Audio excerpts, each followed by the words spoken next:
Hello bachcho, let's see this question. The question says, amongst the following methods of contraception, which can be regarded as the most cost effective and easily reversible method of contraception?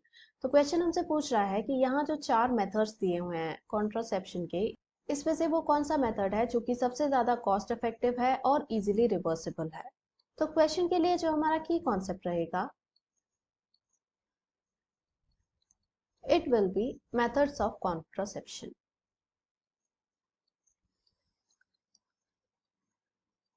यानी कि birth control के अलग अलग जो तरीके हैं वो कौन से हैं।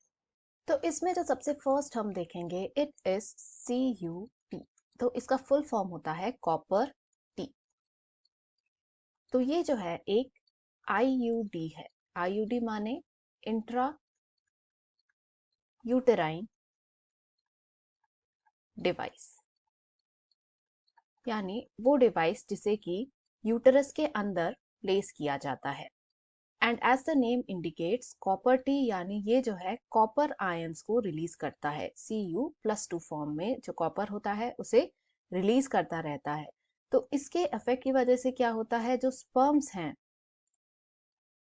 उनकी मोबिलिटी डिक्रीज हो जाती है, यानी वो एग को फर्टिलाइज करने के लिए केपेबल नहीं रह पाते हैं। एंड ऑल्सो कुछ हद तक जो यूटरस का एनवायरमेंट है ये इसे हॉस्टाइल बना देता है, यानी इन केस अगर एग एंड स्पर्म आ भी गए तो उनका जो इम्प्लांटेशन है वो नहीं हो पाता है।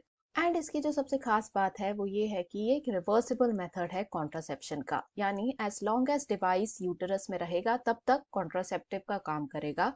एंड जैसे ही हम इसे रिमूव कर देंगे then we can revert back to the possibilities of pregnancy. Second जो हम देखेंगे, इट इज ट्यूबेक्टोमी। तो ये जो है एक परमानेंट मेथड है ऑफ स्टेरिलाइजेशन जो कि किया जाता है इन वुमेन।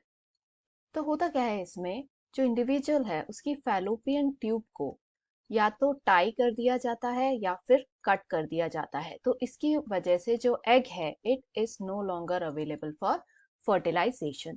थर्ड जो मेथड हम देख सकते हैं, इट इज कॉल्ड वासेक्टोमी। तो जिस तरह ट्यूबेक्टोमी वुमेन के लिए होती है, वासेक्टोमी मेल के लिए होती है। तो मेल इंडिविजुअल का जो वॉस डिफरेंस होता है इसे या तो टाई कर दिया जाता है या फिर इसे कट कर दिया जाता है। तो इसकी वजह से जो सीमेन है उसमें sperms will no longer exist. And fourth जो हम देखेंगे, इट इज स्टेरिलाइजेशन।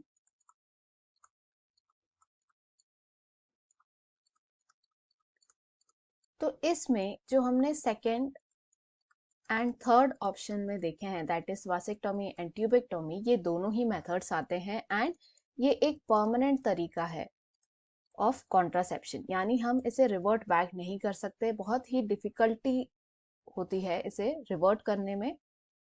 तो अब यदि हम क्वेश्चन में दिए ऑप्शन को देखें, सबसे फर्स्ट हमें दिया है कॉपर टी। तो जैसा हमने यहाँ देखा कि ये जो है एक रिवर्सिबल मेथड है एंड कॉस्ट इफेक्टिव भी है, बिकॉज इसे वन टाइम हमें इंसर्ट करना रहता है इन द यूटरस, यानी ये जो है करेक्ट है।